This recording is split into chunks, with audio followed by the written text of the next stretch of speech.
तो कहा गया कि वास्तु में भी वह प्लस अस्तु, अर्थात जहां हम निवास करते हैं, वी रिसाइड, जहां हम निवास करते हैं, वास्तु में भी पांच तत्वों की प्रधानता है। अगर वास्तु में पांच तत्वों में जहां इम्बैलेंस हो जाती है, असंतुलन की स्थिति उत्पन्न हो जाती है, कहाँ पे कैसे होता है, मैं एक पिक्चर के माध्यम से दिखा रहा हूँ।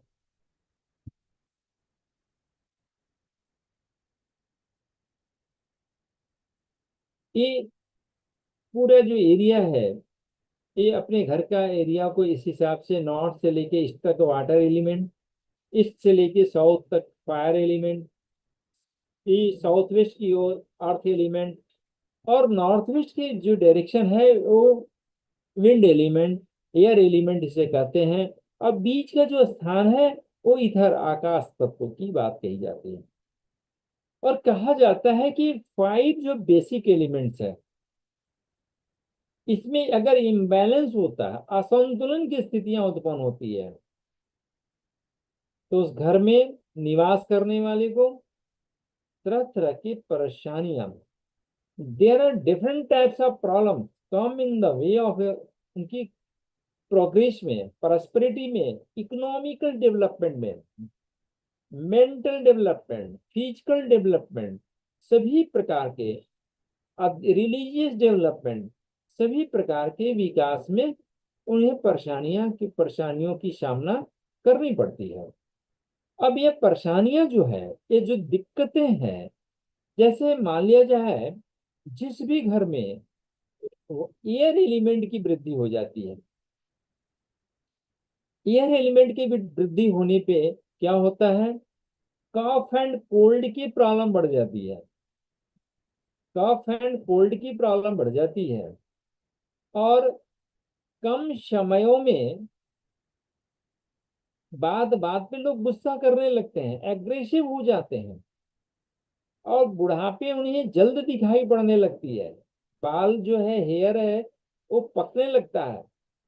और जैसे वाटर एलिमेंट की अधिकता हो जाएगी तो वहां पे डलनेस आ जाती है, सुस्तीपन आ जाता है। तो यदि फायर एलिमेंट की अधिकता हो जाती है, तो फायर एलिमेंट की अधिकता होने पे, एक्सेसिव इफेक्ट होने पे, वहां पे लोग एग्रेसिव होते हैं, गुस्से में रहते हैं, तनाव रहती है, डिस्प्यूट्स होता है अमॉन्ग्स द पीपल के बीच में। और साथ ही साथ आपस की संबंध उनकी अच्छी नहीं होती है, लिटिगेशन की संभावना बढ़ जाती है, जुडिशियल प्रॉब्लम में फंस जाते हैं। तो इस तरह किसी भी एलिमेंट्स की वृद्धि या फायर एलिमेंट की कमी हो जाती है यदि, तो उनमें पाचन शक्ति में कमी हो जाती है, वाटर एलिमेंट की कमी होती है तो बॉडी डिहाइड्रेट कर जाता है, और उन्हें जल तत्व की कमी हो जाने से जो उन्हें तरह तरह की नाना प्रकार की पेट से संबंधित समस्या हो जाती है। और साथ ही साथ जो एक बहुत बड़ी चीज देखा जाता है कि उनकी जो ब्लड प्रेशर है वो शूटअप करने लगता है, हमेशा उनकी जो स्वास्थ्य में कमियां आ जाती है। एयर एलिमेंट की कमी होगी तो उनका पल्पिटेशन जो है, सांस की गतियां हैं, वो अच्छे तरीके से काम नहीं करता है। और ईथर एलिमेंट की कमी होने से उनमें जो स्टेबिलिटी है, जो कॉन्फिडेंस है, जो आत्मविश्वास है, उसमें कमी आ जाती है, अर्थ एलिमेंट में। और ईथर एलिमेंट की कमी होने से जो ये ध्वनि है, जो हमारी आवाज है, आप तक जो जा रहा है, ये ईथर एलिमेंट का अमूल्य देन है।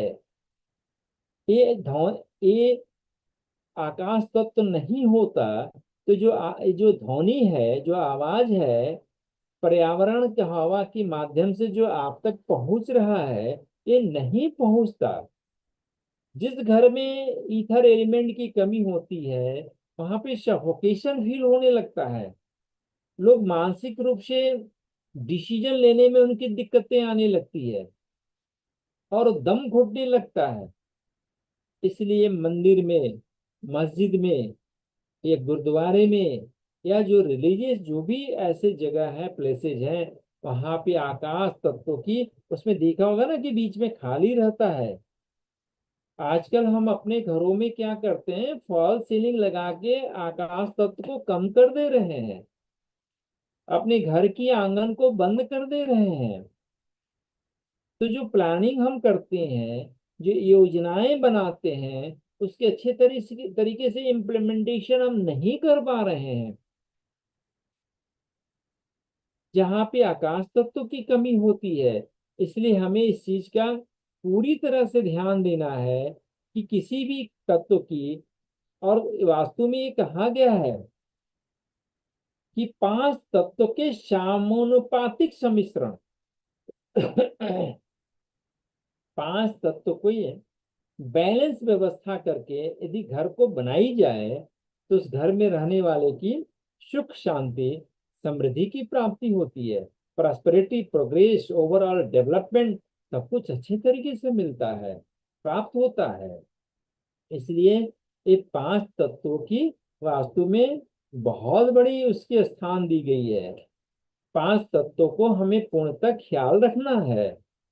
जैसे वर्षा की जल है, बारिश में रेन सीजन जब आता है, गर्मी के बाद बारिश की मौसम आता है, या पानी की कोई व्यवस्था, आप पानी तो स्टोरेज करते हैं ना अपने घरों में।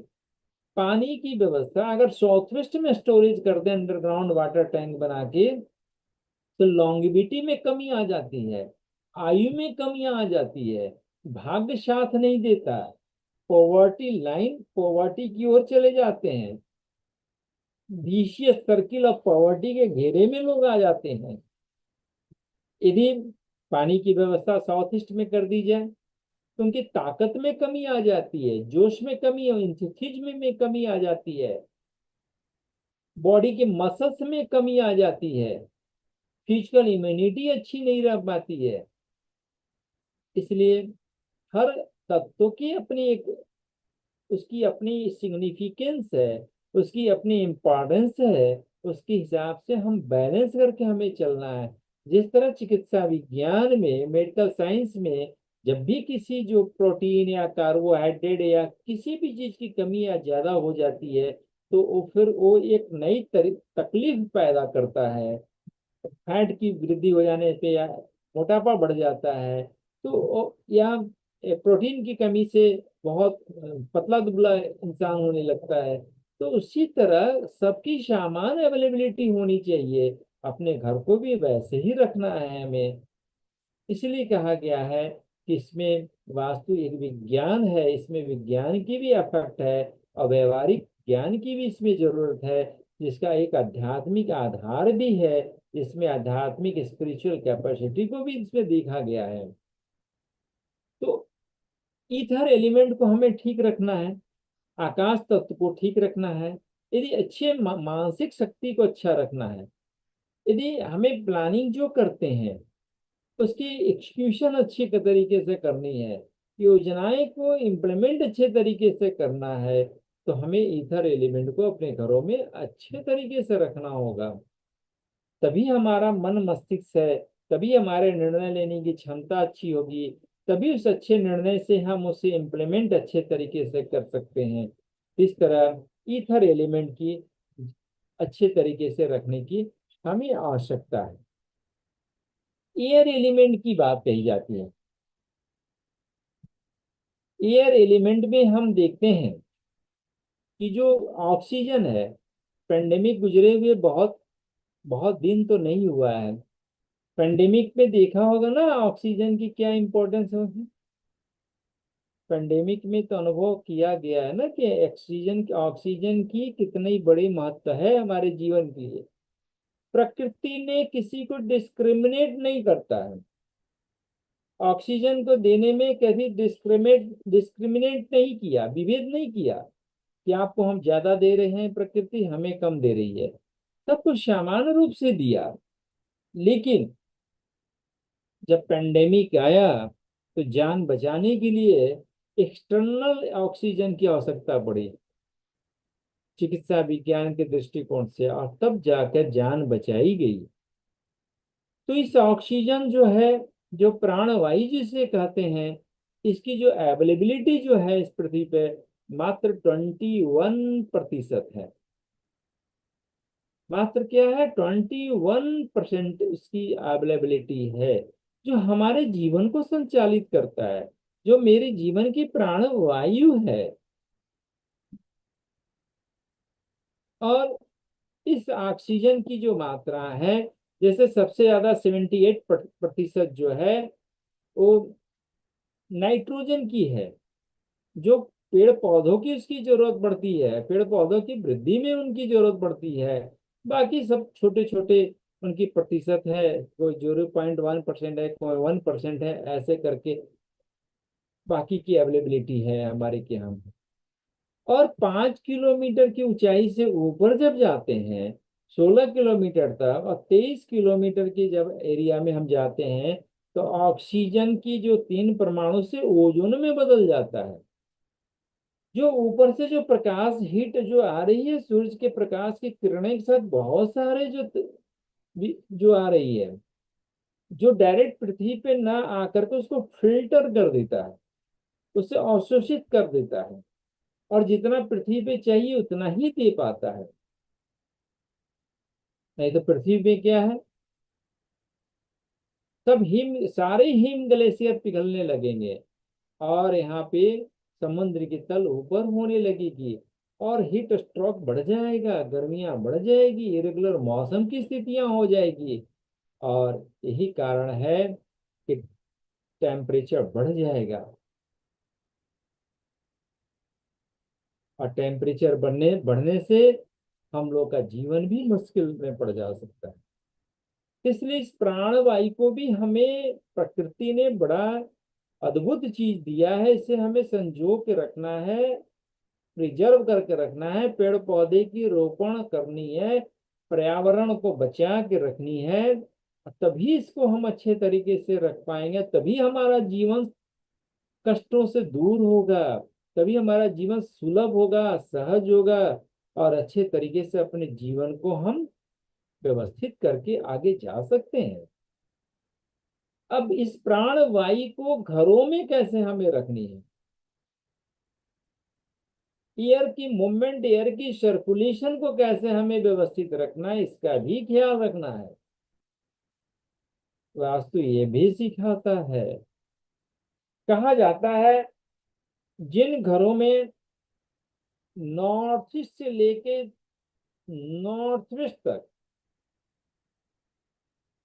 प्रातःकालीन सूरज की किरणों के प्रवेश होती हो, और एयर की वेंटिलेशन, खिड़की दरवाजे अधिक हो, उस घर में रहने वाले का जीवन कष्ट से दूर होता है, उनका जीवन सुलभ होता है, उनका जीवन अच्छे तरीके से चलता है।